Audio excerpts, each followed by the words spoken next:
Hello, I'm John Boyd, Manager of Law Enforcement Relations for Utility.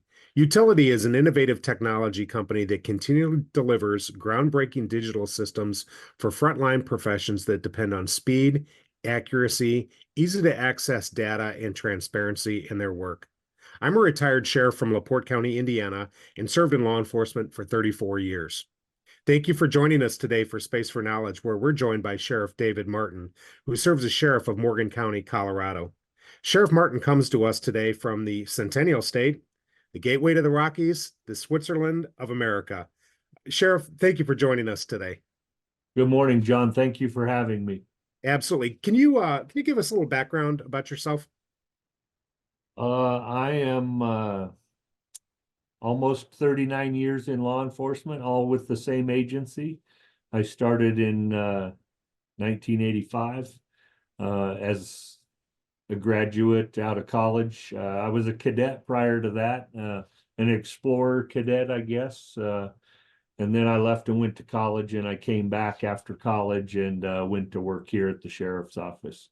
My original intent was that I was going to work here for a few years, get some experience, and go to a larger agency. And September 15th, I'll have 39 years.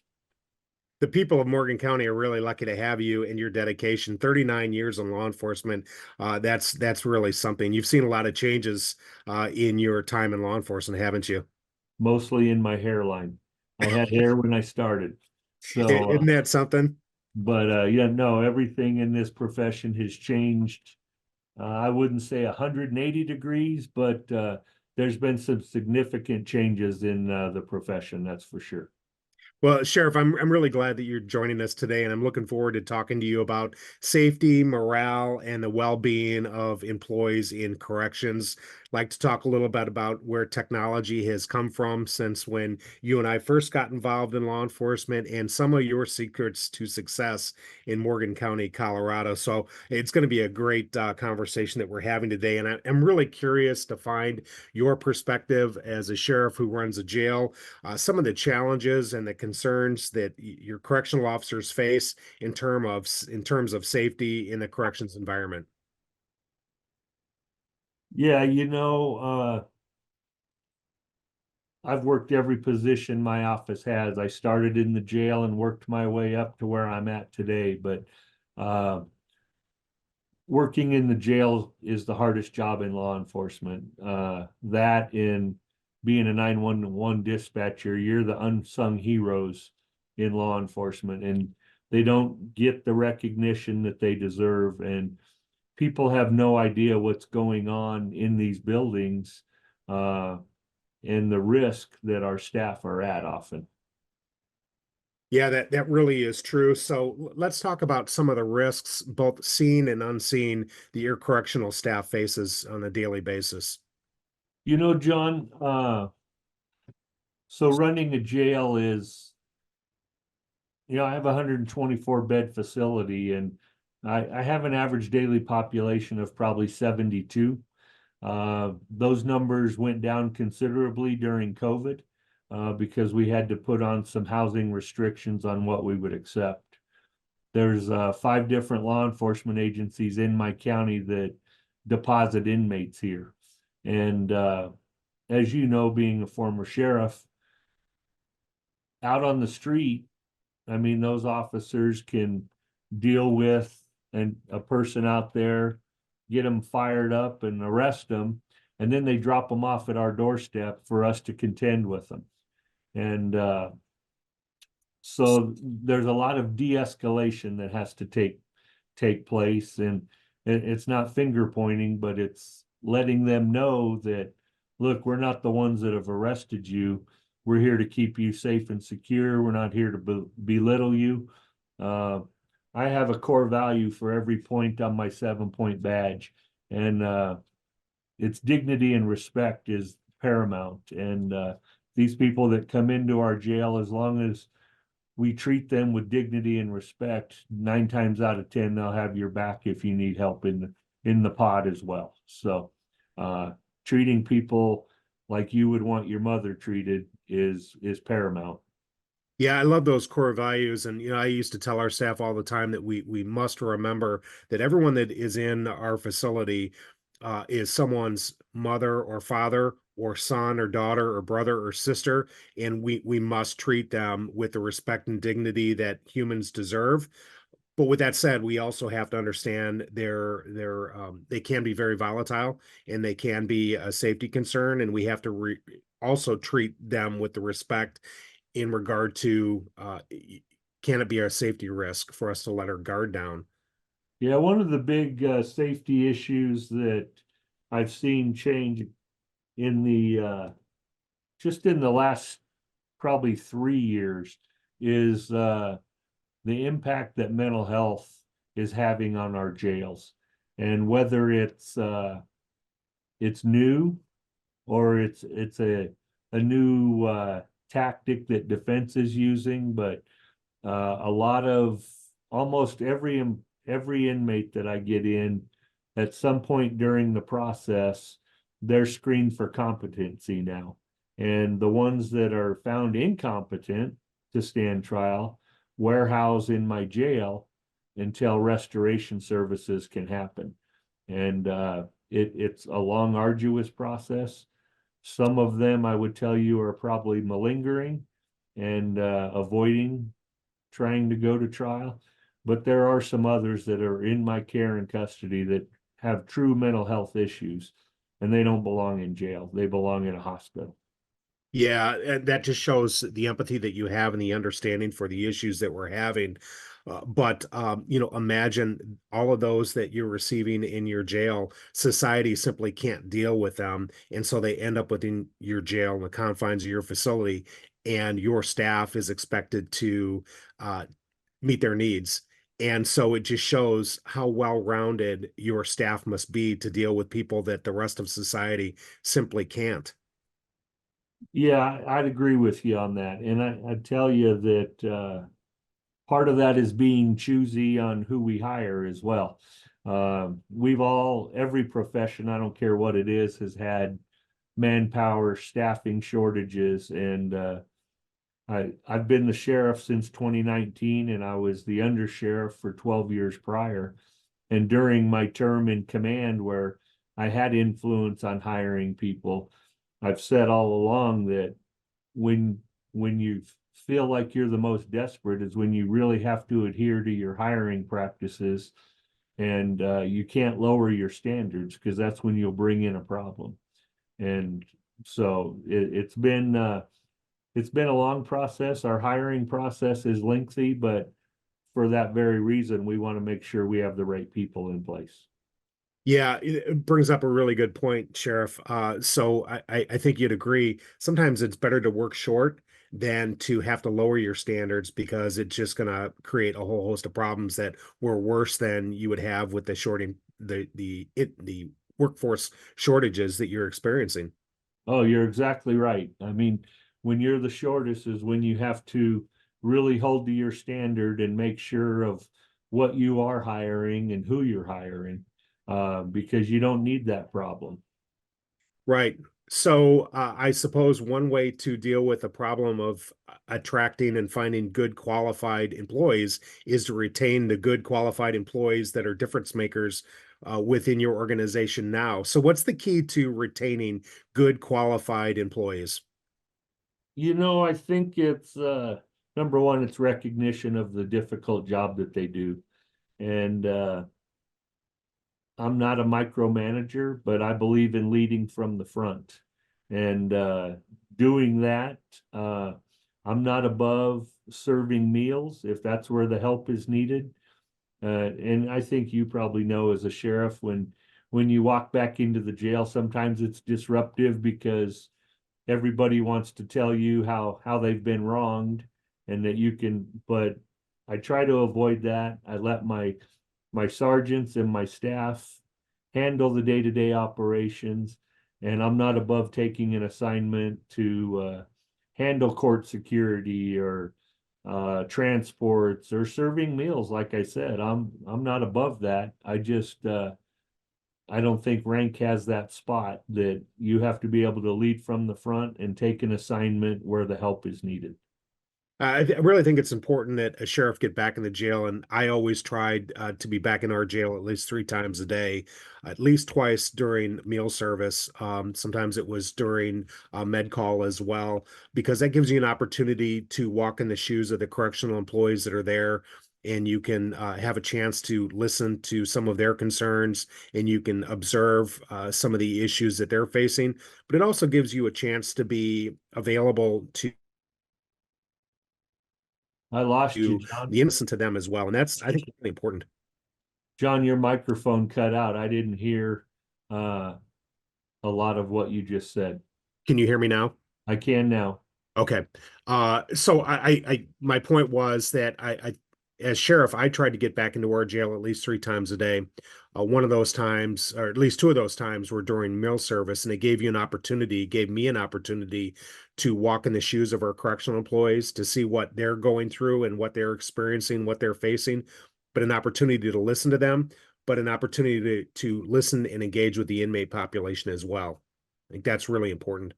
Yeah, I agree with everything you've said. I am a working sheriff.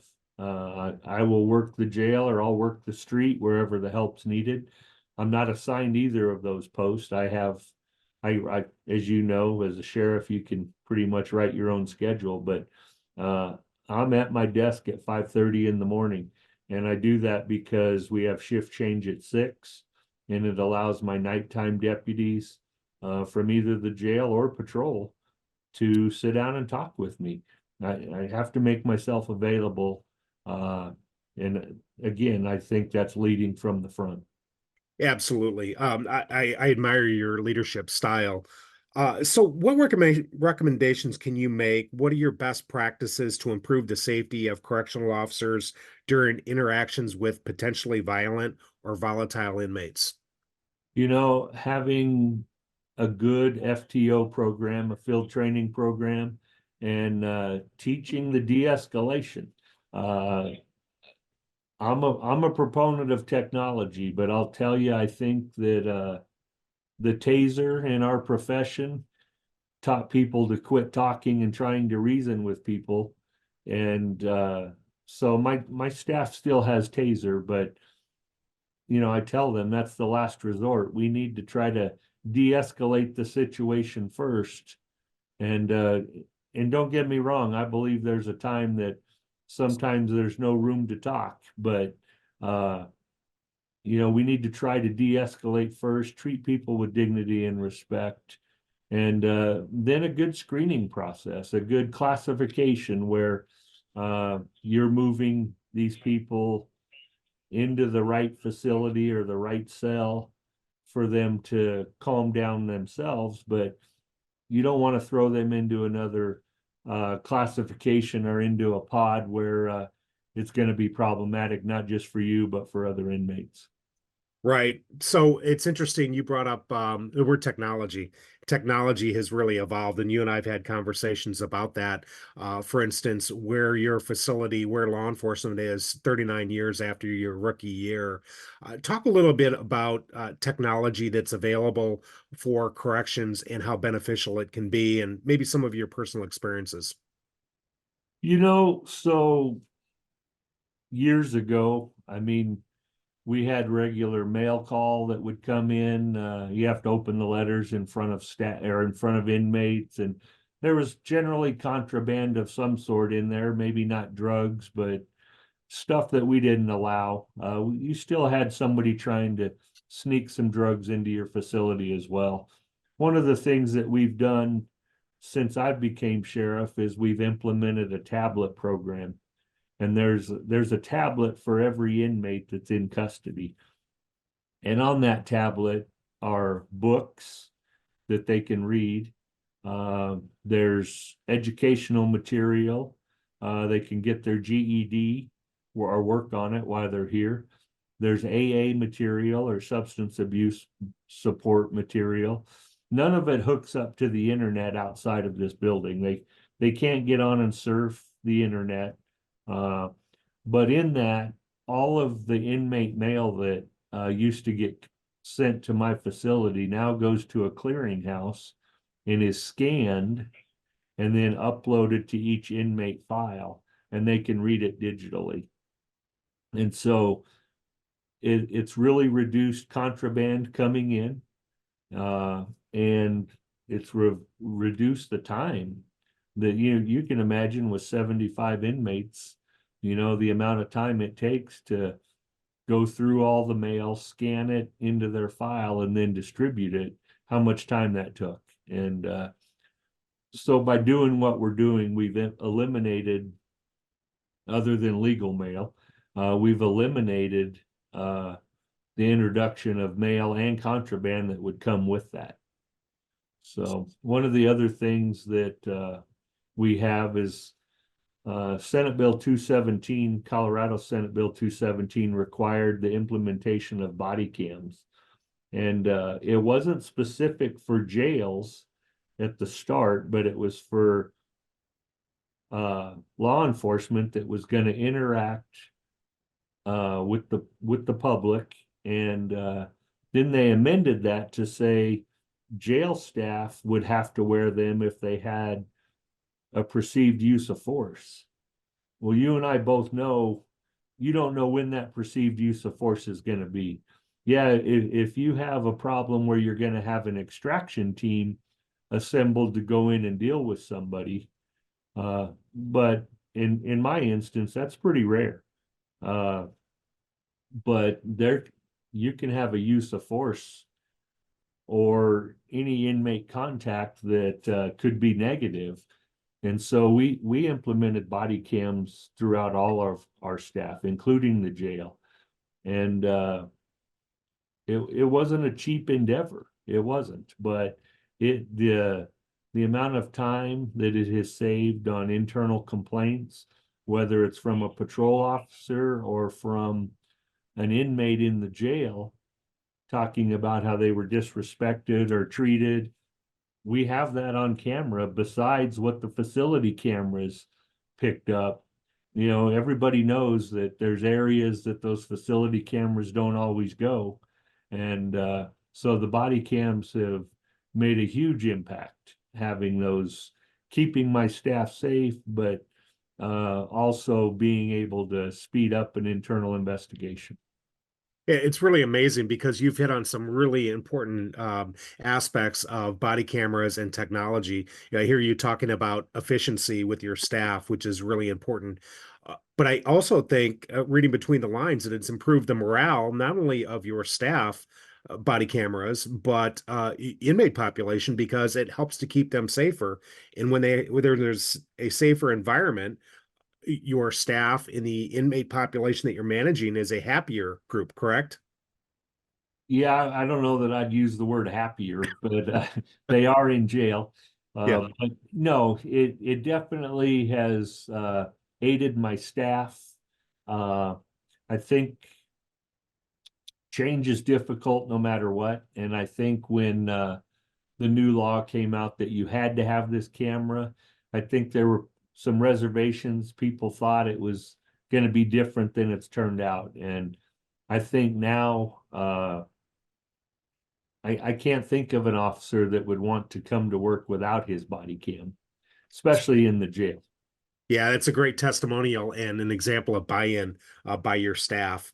I just think it's great, and I would encourage every correctional facility to invest in their employees, in the inmate population, and invest in body cameras. It just aids in so many different areas, like we talked: transparency, efficiency, it helps to build morale, just a number of benefits as a result of that. And I'm really pleased that utility is partnering with you to help to accomplish all of those goals that you have.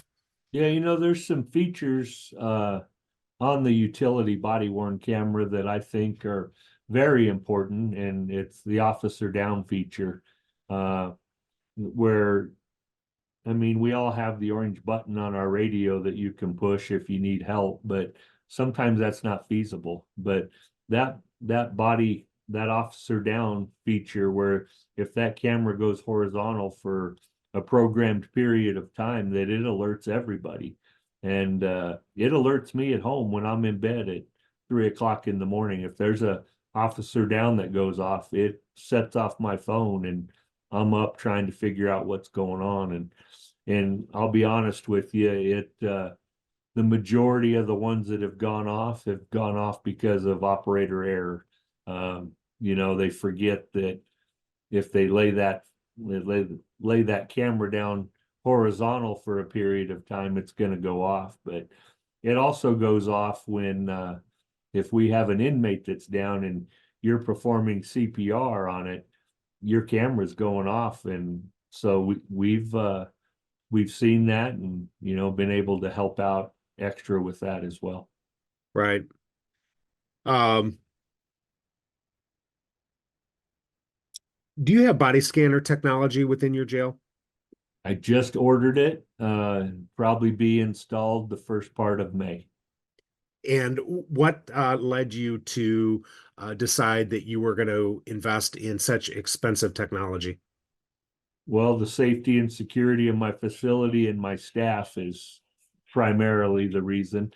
Uh, I've had with the opioid epidemic that's going on, I've had inmates, you can't strip search every inmate that comes in here. It's dependent upon crime and criminal history. And so, and during, since 2019, I think we've had probably 6 overdoses in our jail of people secreting fentanyl into our jail. And we haven't had a death from that. We've been able to utilize Narcan and bring people back. But I also had an inmate that was in here, a mental health problem, that secreted a knife. And he removed the knife in a holding cell and began to cut himself and not staff, and did significant damage to himself. And then he's turned around and filed a federal lawsuit against me that because we didn't strip search him, it's our fault. And so that that's just the kind of people we're dealing with. Is they're trying to bring in all kinds of items into this facility. And so once the new body scanner's in place, it will pick up on that, and will contend, the arresting agency will be responsible to contend with anything that's shown on the scanner before we accept them. Sure. Yeah, that's a good policy. So when you implement technology, there's also an implementation of policy as well, because you can't have new technology that's new to the facility without policy. How was that process for you, especially when it came to, say, body cameras? So body cameras, I'm big on not reinventing the wheel, and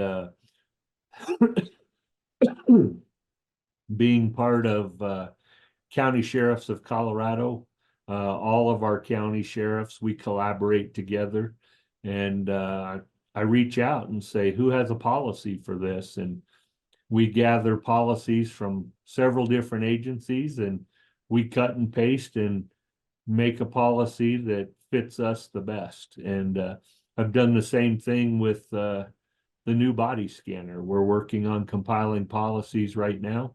I'm not the first agency in Colorado to get that. And in fact, I'm one of the slower horses in this race to finally get it to come to fruition. But just sharing policy with my fellow agencies and trying to see what they've done and what's been tested, and do that to develop it. I think there's a lot to be said for best practices. And as you alluded to before, I'm not reinventing the wheel, and policies that are tested. I agree. And we have best practice. I'm sure you probably had the same thing, but we subscribe to a policy vendor and use Lexipol for our policies. They're all based on best practices, but they're state specific, and they know what the laws are in the state. And so we utilize that, but we can customize those policies as well. Yes, and we used Lexipol as well, but at Utility, we're really pleased with the partnership that we have with Lexipol. We just think it's mutually beneficial, and they're a highly regarded uh, policy-based company, and I've really enjoyed my relationship with them over the years. I can't speak highly enough of them. So Yeah, there when were you very when few changes we had to make to our Lexipol policy when we went to the body cam. We had to change a few things, but very few, and you could tell there's a close working relationship there. So when you are looking at the acquisition of new technology, how do you involve your staff with that selection process, the recommendation process with new technology? Generally, we go out for an RFP, request for proposal from companies, and I try to select people from my staff to evaluate the proposals that are given. So the worker bees are seeing how it works and how it would be implemented rather than somebody at the top rolling this down the hill at them. I let them be part of the selection process. Great. What keeps you up at night? What do you find is the most worrisome as a sheriff who maintains a jail? One of my staff becoming injured. Uh, it doesn't matter if you work in the jail or on patrol. That's where I lose sleep. Worrying about my staff, making sure that they have the tools and the training necessary to get their job done. But I also worry about my inmates. You know, they're in my care and custody, and making sure that they're being taken care of, and I don't mean coddled. I mean that we're taking care of their needs, that our mental health inmates are being taken care of, that they're not in such despair that they would try to hurt themselves, and that we are watching them and taking care of them as well. I really like your empathetic approach towards leadership of your jail. I think that just helps to foster a much safer environment there. And it really humanizes those that society kind of turns their back on. And it is just beneficial for your staff as well. And I appreciate the approach that you have towards that, Sheriff.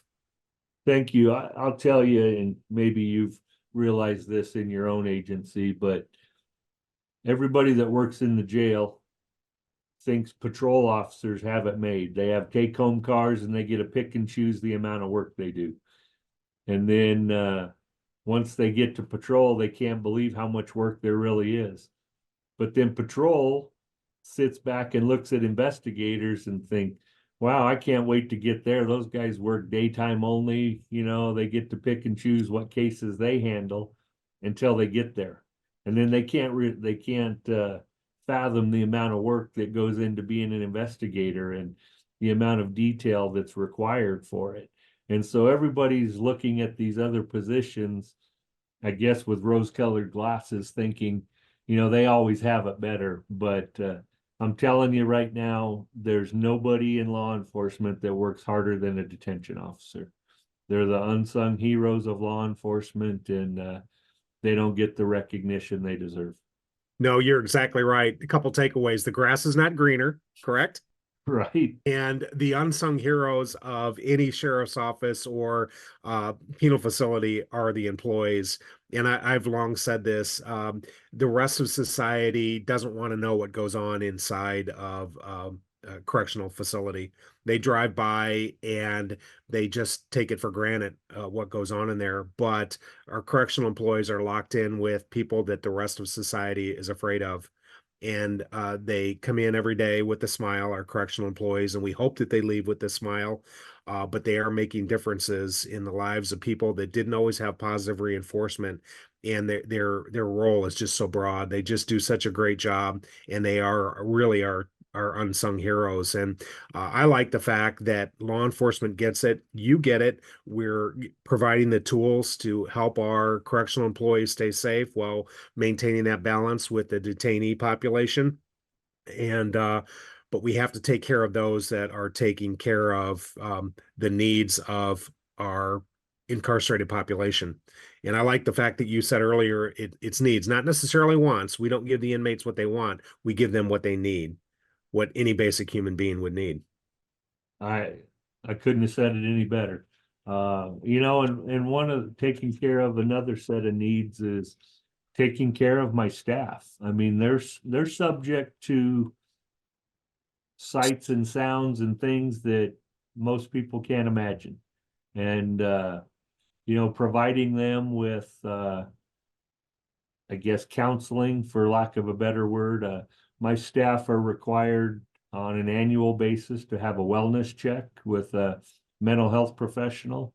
They're all scheduled for an hour each, but they don't have to use the hour. They have to show up, and if they decide 5 minutes is enough, that's for them. But we provide an annual wellness check for all of our staff, including administrative assistants, because they see and do things or see case files that you wouldn't think would affect somebody, but they do. And so we do a wellness check, an annual wellness check for all of our staff with a mental health professional. And then I have prepaid services that I've paid for that all they have to do is show up, schedule their own appointment and show up after the wellness check if they want continued care. And all I do is get the bill. I pay for most of it up front, but if we run out of money, I get a subsidized bill to finish out, but I don't know who went. And that helps. We're not a large enough organization that we have a big peer support program. We're trying to develop that countywide with my sister agencies to where we're all doing it together, but you have to take care of your staff. It sounds like you're investing in your staff, and that is going to help with your employee retention, which is very important. And I like what's being done by you, Sheriff, in Morgan County, Colorado. I appreciate that. Thank you very much. And I'm also happy that you're sharing that with the rest of the nation as well. Some best practices came as a result of our conversation today, and perhaps it will streamline some decision making, and people will see how it's done in your county in Colorado. And I want to thank you for joining us today, Sheriff. I've really enjoyed the conversation, and I look forward to future conversations with you as well. Please be safe and remain vigilant. Thank you, John. I appreciate your comments, and I'll do that, and I'll pass that on to my staff as well. Please do. Thank you, Sheriff.